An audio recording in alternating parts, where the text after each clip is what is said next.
Hey everyone, Token Dave over here, the dorky token black guy who's just trying to get by. And welcome to another edition of AA, Adaptation Application. Here, I share my thoughts on how well an original or an already established story has been adapted into a new or an updated medium. And today, I'm going to share my thoughts on how well the novel Shaft was adapted into the 1971 movie. Spoiler warning. I will be giving away important plot details to both the movie and the novel. You have been warned. Okay, so the novel Shaft was written in 1970 by Ernest Tineman, whom is known to have written the screenplay to the classic movie The French Connection. The plot to both the movie and the novel is pretty much the same. A Harlem crime boss hires Private Detective John Shaft to locate his missing daughter. There's a bit of a flip, however. In the movie, the crime boss is named Bumpy Jonas, and he asks Shaft to find his daughter, Marcy Jonas.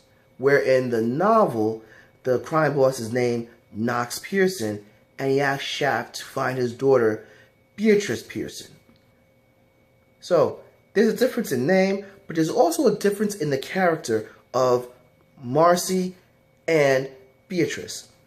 In the movie, Marcy is a straight-shooting, law-abiding citizen whom is inadvertently caught in her father's business, the mafia, and black revolutionaries.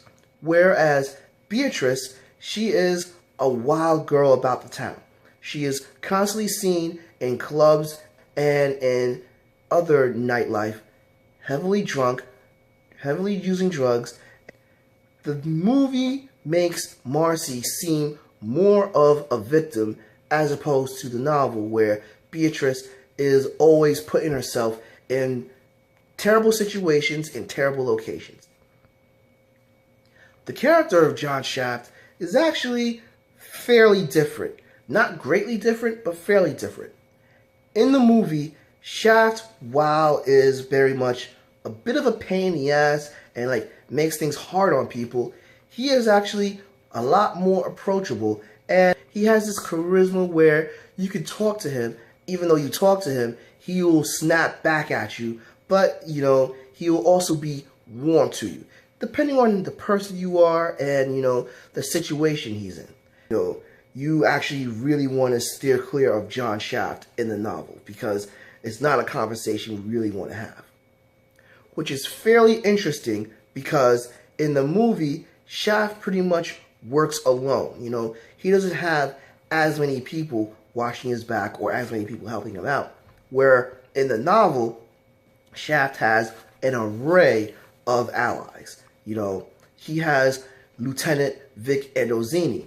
He has Helen Green and her husband, whom I keep forgetting his name, whom, by the way, Helen's husband is his accountant and handles a lot of his finances. And Helen is actually, an ally, somebody that puts up, some people in her place for a place to hide at times.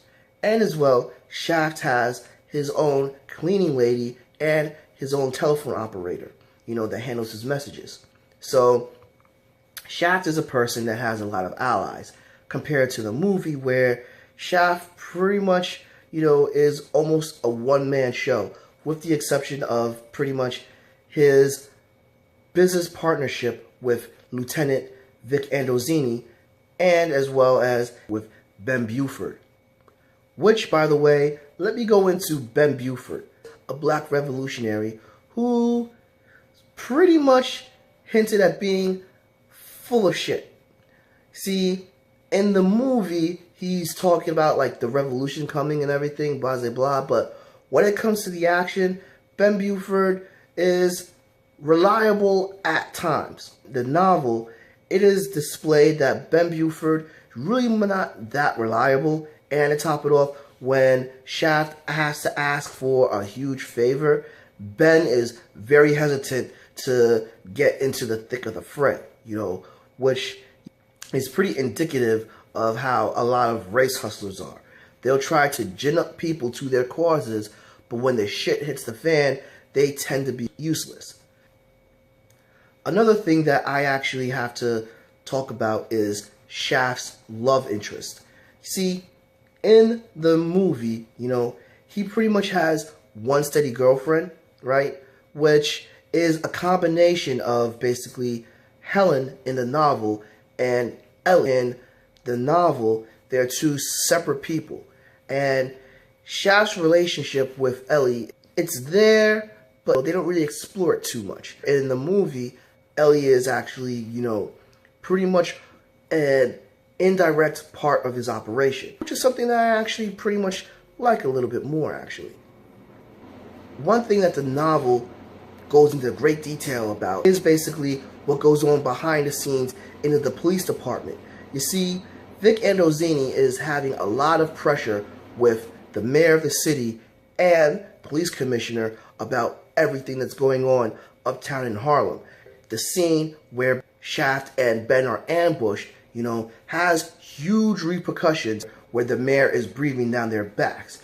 Hence the reason why Lieutenant Andozini is pretty much on Shaft's case a lot. But one thing they do display in the movie is that Lieutenant Andozini and Shaft are pretty much good friends, where in the novel, they're pure colleagues. One thing about the movie, though, is the climax is kind of meh, where the climax in the novel is freaking amazing and action-packed and suspenseful. So, being that basically the movie tends to make Shaft a little more humanized, the movie does actually have more of a focus on the mystery and how Shaft goes about finding, the crime boss's daughter, and, does not go too heavy into, the racial slurs that Shaft does in the novel. I actually enjoyed the movie a little bit more because, you're more invested into what happens. The novel does actually do a better job in describing Shaft's allies and the feel of the city, but I felt the movie was more entertaining. Hence why I say this adaptation did its thing. Agree? Disagree? Drop me a comment below, give me a like, follow me on Facebook at Token Dave or on Twitter at Token Dave 80, subscribe, and ring that bell so you know when a new video loads. But until then, this has been Token Dave, the dorky token black guy who's just trying to get by, and I'll catch all of you later.